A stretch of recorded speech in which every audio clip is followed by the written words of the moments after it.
به نام ایزد منان. سلام عرض ادب دارم خدمت همه شما عزیزای بیننده. آرزو میکنم هر کجای این جغرافیای کلان هستید لباس عزت و عافیت بر تن داشته باشید و کنون گرم خانوادگیتان هم پر از صمیمیت، همبستگی و دوستی و عشق باشه.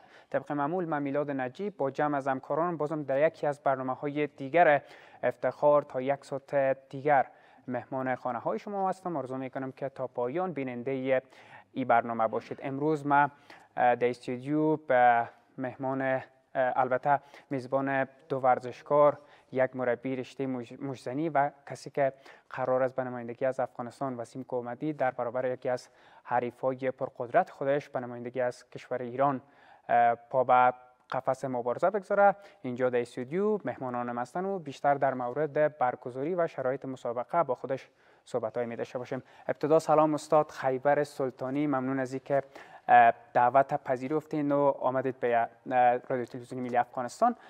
میشه خود معرفی بکنید؟ دوربینا در اختیارتان است. تشکر. به نام خدا عرض ادب. یک سلام برای شما میلاد جان قند، یک سلام برای کارمندان تلویزیون ملی و کسی که این لحظه ما را بیننده است از طریق تلویزیون ملی جهانی.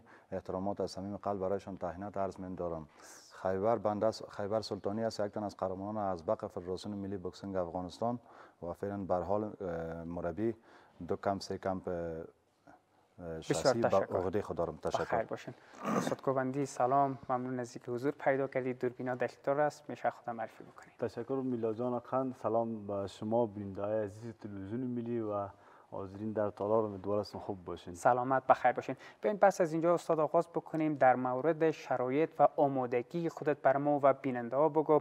عده‌ای از طرفدارای خودت بر ما همواره مسیج میموندن، پیام میکردن که قرار است استاد وسیم کوبندی یک بار دیگر به نمایندگی از افغانستان پا به قفس مبارزه در برابر یکی از حریفای پرقدرت خودش پا بگذاره.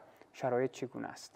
قربانت میلاد جان، سلامت باشی. من مدت 2 ماه میشه قرنطینه هستم و آمادگی بسیار خوب برخوردار هستم، چون حریف ما هم یکی از قوی ترین فایترهای ایران است و تمام فایترهای افغانستان چالش داده. به این لحاظ ما بسیار آمادگی گرفتم برایش باید یک نمایندگی خوب از افغانستان بتانم. بسیار خوب.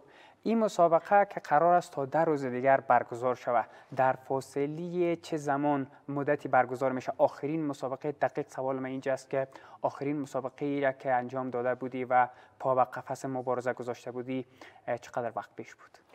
آخرین مسابقه ما پیش از 2 سال بود، چون شرایط کمی دشوار شد و مسابقه هم به طریق افتید. باریفی از کشور آذربایجانی بود که در راون دوم نکاوت ساختمش. بله. و مدت 2 سال میشه که داخل قفس نرفتیم. بسیار خوب. یعنی پس از یک وقفه طولانی یک بار دیگر به نمایندگی از افغانستان پا به قفس میگذاری. درباره شرایط بازی بر ما بگو. این رقابتی که قرار است خودت انجام بدی در افغانستان است یا بیرون از افغانستان؟ نه، این رقابت که از داخل افغانستان برگزار میشه و افغانستان میزبان است. میزبان بین 4 کشور دیگه هم است که افغانستان 5مین کشور میشه.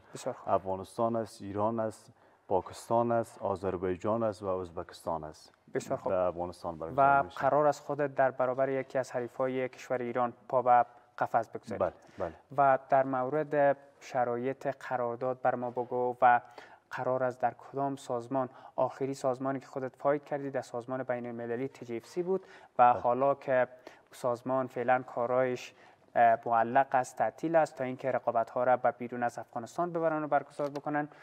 حالا قرار است خودت با چه شرایطی در کدام سازمان مبارزه بکنی؟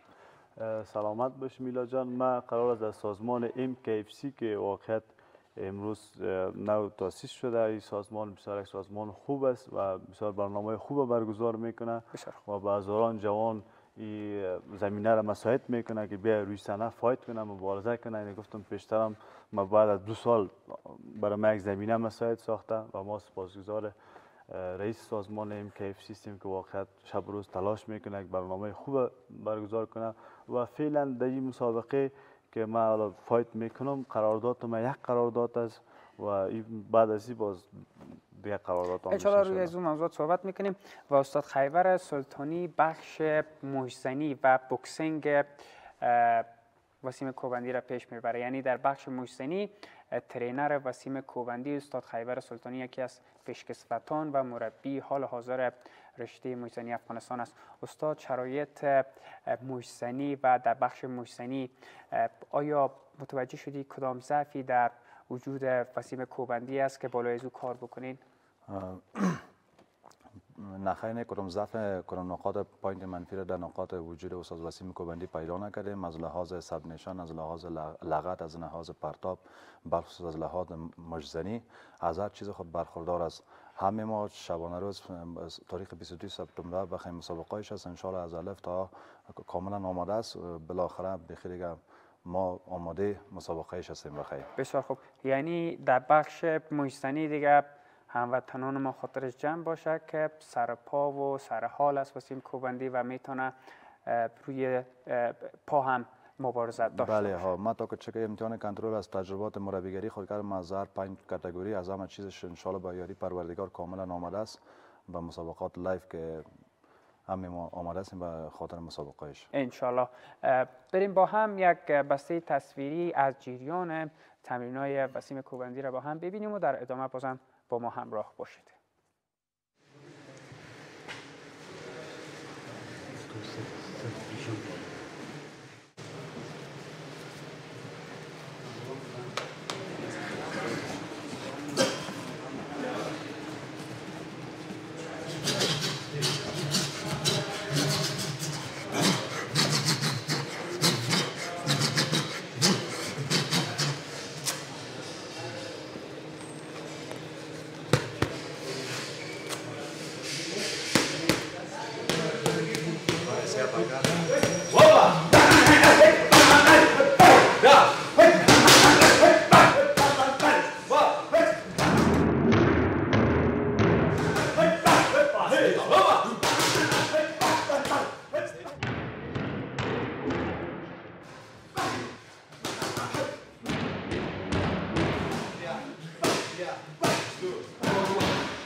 افتخار. بله دوستا، بخش موش‌زنی، تمرینات موش‌زنی وسیم کوبندی بود که استاد خیبر سلطانی به او پیش میبره بخش، یعنی بخش موش‌زنی را و سر پا و سر حال دیده میشه وسیم کوبندی. انشالله ببینیم که در روز بعد داخل قفس مبارزه به نمایندگی از افغانستان در برابر حریفی از کشور ایران چگونه ظاهر خواهد شد. استاد، در مورد شرایط خودت بر ما بگو. دوست داری حریفت روی زمین ببری یا اینکه ایستاده امروش مبارزه بکنی؟ رازا را دیگه اشتباه کنیم. خب مشکلی نیست. من دیگه فایتایم به خودتان میلاد جان معلوم است که من زیادتر کارم پایین بود و حریف ما هم کس از کشور ایران، از دارستان ایران است که دارستان واقعا بسیار پهلوانای خوب داره و زیادتر کار از این پهلوانی است و فایت پایین میبره. و من تمام فوکس ما این بار سر بوکسایم گرفتیم، سر مشتایم که واقعا از استاد سپاسگزاری میکنم که همیشه واقعا بسیار زحمت کشید تا مشتای مرا واقعا بسیار زیاد خوب آماده ساخته از طریق از نگاه مشتم و میخوایم بالا هم رایش مبارزه کنم که یک جواب دندان شکن برایش بتم با مشتای پر قدرتم که دیگه کوشش نکنه افغانای عزیز ما را چلنج بده. ان شاء الله. در مورد چالش که کدام ورزشکارای ما را داخل افغانستان چالش داده صحبت میکنیم. استاد، سوال من دقیق اینجا بود، نمیخواستم که راز موفقیت خودت داخل قفس افشا بکنیم و یک سرنخ به حریفت باشه. دقیق سوال من اینجا بود که آیا ورزشکار ایرانی را محک زدی، دربارهش معلومات اخذ کردی که باید روی کدام بخش بیشتر امروش مبارزه بکنی و ضعف او را پیدا کردی یا خیر؟ ما از روز اول چندین فایتی کرده بود، تمامش دانه دانه سعی کردیم بسیار و تمام ضعفش برای من معلوم است فعلا و از این خاطر بسیار سر دلپر هستم. ان شاء الله با دعای ملت عزیز ما یک جواب خوب برش میکنیم ان شاء الله. و در مورد رکوردهایش بر ما بگو، ورزشکار از رکوردش از چه قرار است؟ رکورد فایت ها زیاد کردم و فایت هایش زیادترش ثبت نشده، اما سه فایتش ثبت شده، 2 برد 1 باختش ثبت شده. اما فکر کنم 5 فایت داره، اما یک فایت باخت 6 فایت است. دیگه فعلا 3 فایتش ثبت شده که خلاص. بسیار خوب. یعنی از 3 فایت 2 فایتش برد است، یک بازی را واگذار کرده. و معلوم است که در برابر ورزشکارای کدام کشور به پیروزی رسیده؟ ام فایتای زیادترش در کشور ایران است. فکر کنم آذربایجان هم است یک حریفش و یک حریفش از ترکیه است و دیگه حریفایش از خود ایران بوده. بسیار خوب. و خودت هم به آخری باری که پیروزی را کسب کردی بر مردم افغانستان در برابر ورزشکاری از کشور آذربایجان بود. بله بله. او شب اصلا از یاد من نمیره که چه اتفاقاتی افتید و کابل عزیز گواه چه رویداد کلانی بود. از سراسر افغانستان علاقمندان رشته مبارزات آزاد و پایتخت آمدند و رقابتی که در بخش مرکزیش احمد ولی اوتک قهرمان مبارزات آزاد افغانستان بود و در نیمه مرکزیش وسیم کوبندی قهرمان دیگر ما که تانستن نمایندگی خوبی از رشته مبارزات آزاد در برابر ورزشکاران از کشور آذربایجان داشته باشن. بریم با هم یک بستگی تصویری دیگری هم ببینیم و در ادامه بازم برنامه افتخار ادامه داره.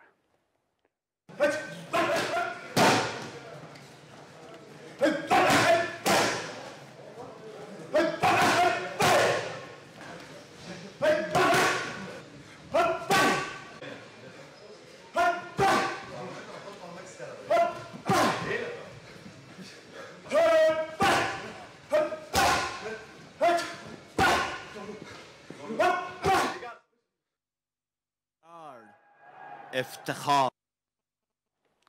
برگشتیم و دوباره در حضور شما عزیزای بیننده قرار داریم. سلطانی صاحب، در مورد شرایط کلبداری و حضور ورزشکارای رشته موزنی، چون شما یادآور شدین که نزدیک به 3 الی 4 کمپ تمرینی و کلب داریم. حالا که با وسیم کوبندی مصروف تمرینات هستین، شرایط ورزشکارای دیگه چطور میشه یا اینکه برای اونا هم فرصت میگذارین؟ بله، سه کلب به عهده است که 2 دانه کمپ تمرینی که است در مرکز شهر است که مرکز سرک میدان وی است که 2 کمپ ها به عهده ما استاد وسیم کوبندی است. در هفته 3 روز تسلیم ما سر 2 کمپ ها، هفته 3 روز کس پیش استاد وسیم کوبندی است که دوسته تایم خود استاد وسیم کوبندی اونجا ایفای وظیفه میکنه در رشته ورزشی به نسل جوان ما خدمت به جامعه ما. او در اردو کمپای ما که 3 تایم 2 تایم تسلیم به عهده خودم است. یک کلب دیگه ما 3 تا خودم به عهده دارم دیگه. در رشته مشزنی ما که است به فعلا قرنطینه هستم در نزدیکا 7 روز بعد بخیر به کشور چین میره. 3 پلیر ما نامایش بگه بگیرم خوبتر میشه. خیبر نورستانی است، ادریس است در وزن 57 کیلو، خیبر نورستانی در وزن 71 کیلو، در وزن 51 کیلو جبار ما 3 پلیر ما میرن در چین مسابقه میکنن، سهمیه روسیه رو میگیرن. بسیار خوب. رشته مشزنی ممکن است ان شاء الله به یاری پروردگار فعلا به حساب خوبی خوشی پیش میرن، خوب میدرخشن.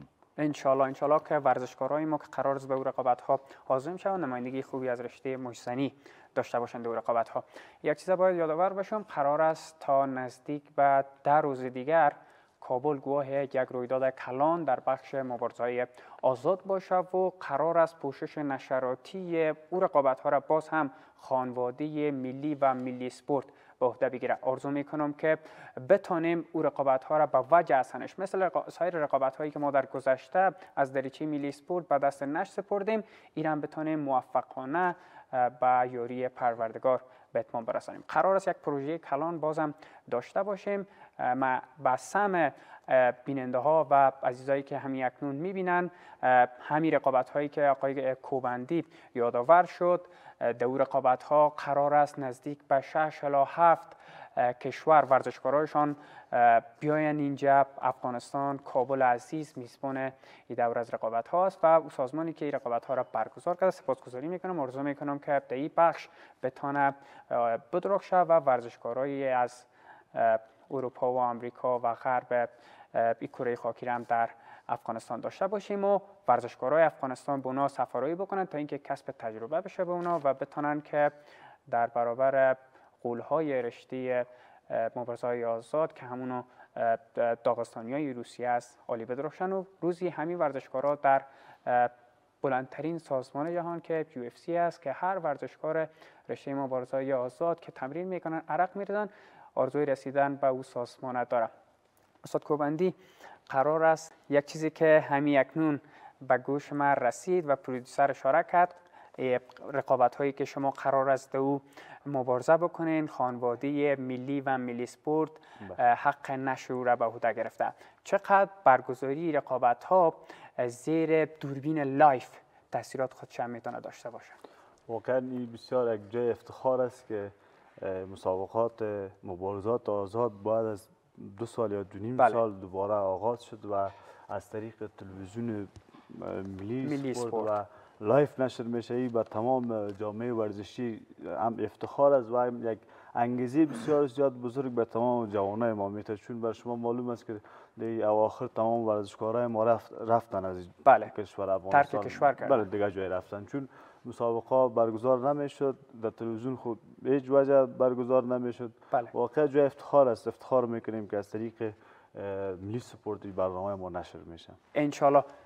بیایم ببینیم که وسیم کوبندی شرایط تمرینیش چگونه است. اسپارینگ وسیم کوبندی و مو مبارزه نمایشیش با هم میبینیم و در ادامه بازم ما را همراه باشید.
افتخار.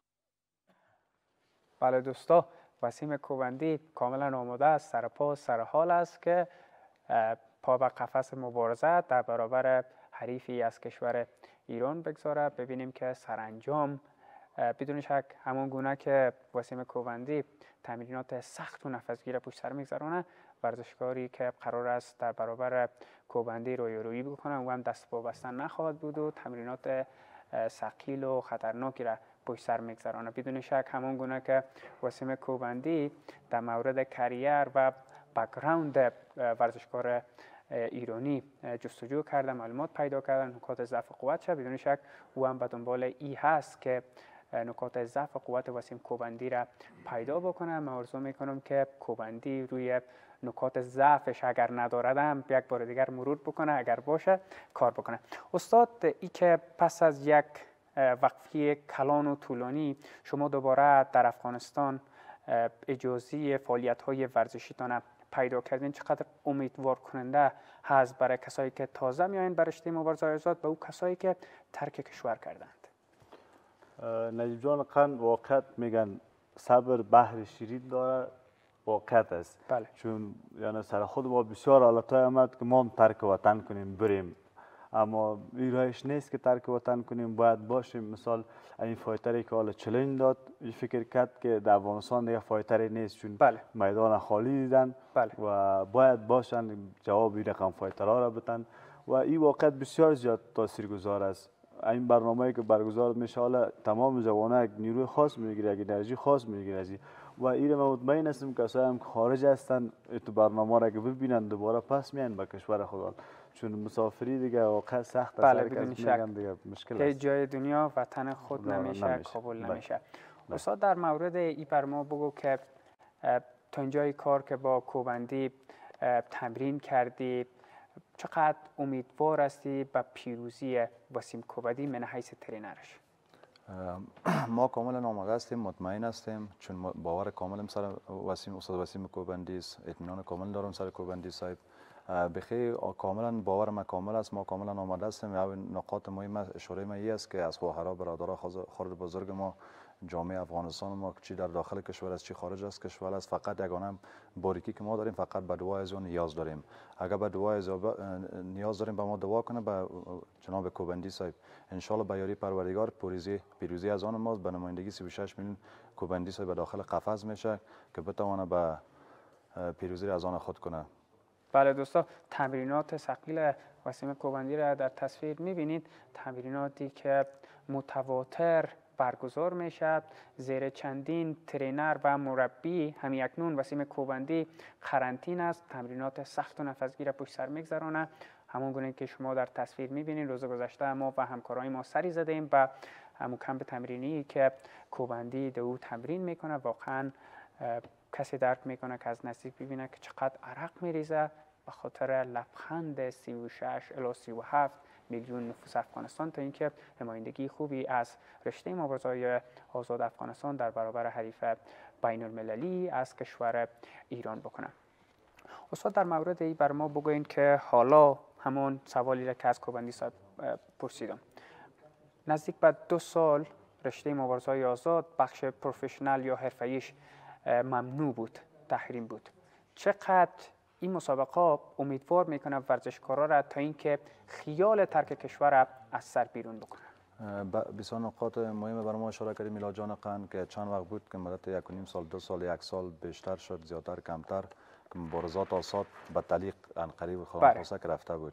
فعلا مبارزات آزاد که از در جامعه افغانستان رشته‌های مختلف پیگیری جمعوار یک ماه دو ماه داخل افغانستان برگزار میشه. پس دوباره نیرو انرژی پرقدرت توانایی میگیره جوانای ما که پس دوباره سرپای ما مبارزات آزاد ما کارهای ما دوباره سرپای استارت شدن. مورال گرفتن، انگریزه گرفتن که پس شبانه روز تمرین خود میکنن آماده باشن که بتوانند که از عرق ریزیشون خونریزیشون زامت شبانه روزشون بزرگای ما که در سازمان سازمان هر مختلف مبارزات آزاد است که از حق حقوق جوانای ما که آماده هستند ان شاء الله در بین خود هستند در مبارزات به کشورهای بیرون مرزی چی در داخل افغانستان باشه چی خارج از افغانستان از حق از دفاع کنند از حق حقوقشون که بتوانند به هدف مقام و رضای خود برسند به حساب نماینده 36 میلیون افغانستان دفاع از افغانستان ما کنه. بسیار خوب استاد، حالا بر ما بگوین که همین ورزشکاری که قرار است همراهش رویارویی بکنی دقیق به کدام ورزشکارای رشته مبارزه‌های آزاد افغانستان چالش داده بود؟ دقیقش رو معلوم نیست چون یکی از فایترمون نامش خوب نیست، حالا براتون بگیریم میجه. درست. اونا یک فایتر ایرانی را بردن و در وزن 84 کیلو. بسیار خوب. و یریف ما هم کرد در وزن 84 کیلوز، وزن ما 82 کیلوز. بله. و باز ای بر از اونا چالش داد و در مجموع قبول نکرد. با در مجموع تمام فایترهای افغانستان چالش دادن و از این که برای من سازمان گفتن، من گفتم اگر 84 است 90 است 100 هم است من برایش مبارزه میکنم و چالشش قبول میکنم. بسیار خوب. باز به این خاطر من این فایت قبول کردم. بسیار خوب. و میایم سر بخش مهم قرارداد خودت. همون گونه که خودت گفتی تنها یک مبارزه را فعلا با سازمان MKFC فکر کنم خودت داری. شرایط مسابقه خودت چگونه است؟ با چه مبلغی خودت قرارداد بستی با این سازمان؟ مبلغش رو بر ما تا فعلا هم گفته نشده، اما برای خودتان هم معلوم است که در اواخر شرایط افغانستان بخصوص اقتصاد افغانستان یک کمی ضعیف شده و اسپانسر یک کمی مشکلات خود داره. بله. و برای ما وعده دادن که باز ما براتان پول میتیم. بسیار دیگه هدف ما پول نیست، به خاطر تشویق تا جای منطقی است. یک چیزی گفتن برای ما، اما باید به خدا کنیم که هدف ما پول نیست، هدف ما صرف افتخار به افغانستان است. شب روز زحمت میکشیم، به استاد معلوم است که شب روز در مصرف هستیم. بسیار. اما فکر ما در پول نیست، صرف در نمایندگی خوب از افغانستان است که باید بکنیم. بسیار خوب. و حالا به همین اکنون در چند تایم خود تمرین میکنی استاد؟ من روزانه 2 تایم تمرین میکنم. صبح شام و بسیار. باز در بین روز دیگه استراحت میکنم. بسیار خوب. همین 2 تا تمرین میکنم. باز همین کمپ تمرینی که در اختیار تاثیر به کی واگذار کردی؟ باز است ماشاءالله قهرمان های ما هستن که تمرین میتن، شاگردای خودم است بسیار خوب. و رسیده هستن. باز دل ما جمع است سر از و روز. سازمانی که با او در گذشته قرارداد داشتی، قراردادت هست هنوز پابجا است؟ چند رقابت دیگر از قرارداد دو سازمان مانده؟ البته TGFC. بله، من در سازمان TGFC 3 فایت قرارداد داشتم و 2 فایت انجام دادیم. 1 فایت دیگه ما مانده. با امید از اینکه یک روز پس سازمان TGFC سر پا شود و او 1 فایت دیگه ما بخیر انجام بدم. بسیار خوب. سازمان TGFC سر پاست تا جایی که من معلومات دارم و روی برنامه خودش کار میکنه. انشالله در افغانستان یا هم بیرون از افغانستان قرار است رقابت ها را برگزار بکنه. ورزشکارایی که قراردادشان باقی مانده با توجه به اون طرز العمل شرایط سازمان انشالله برای شما مد نظر گرفته شده. بدون شک رقابت های شما برگزار میشه. بسیار تشکر استاد از شما، از کوبندی صاحب که امروز مهمان ما در استودیو بودین. میرسیم به پایان بخش اول برنامه. اگر کدام پیامی دارید میشه به گوش مسئولان از همین کمره برسونید. تشکر، زنده باشه جان. سپاس، خوشحالم که با شما معرفی شدم. سپاس، بخیر. تشکر که بنده را استاد وسیم کوبندی در برنامهتان دعوت کرده. بسیار خوب. پیام شعار ما ای است که از خردها بزرگا که جوانان را تشویق کنند به ورزش، که همیشه پرقدرت باشند، صحتمند باشند، که درسای خود در علم دانش در کسب خود چیزی که در داخل چارچوب اسلامی است به خوبی خوشی بدرخشند. فقط تشویقشان کن از مواد مخدر دوری کنند. سلامتی یک پیام خوب و عالی از استاد سلطانی داشتیم. کوبندی صاحب اگر شما هم کدام حرف حدیث باشه میشه برسانید. قربان مجید جان، سلامت باشید. تشکر بسیار زیاد که دعوت کردین و بیننده عزیز ما را از این طریق دیدن و دعا که است تقدیر تغییر میده. بله. و ما شب و روز زحمت و تلاش خود کشیدیم و از هموطنان عزیز ما میخواهیم که به خاطر پیروزی و سربلندی افغانستان دیگه ما را از دعای خود فراموش نکنند. سلامت باشید. انشالله شما در لابلای دعاهای هر شهروند افغانستان هستید. آرزو میکنم که شما هم انشالله همان گونه که تمریناتتان پیش میره نماینده خوبی از رشته مبارزه‌های آزاد افغانستان باشید. بریم یک رفت و برگشت کوتاهی را با هم ببینیم. در بخش دوم برنامه باز هم من مهمان دارم و قرار است روی برنامه‌های ورزشکاران رشته پارالمپیک صحبت‌هایی داشته باشیم.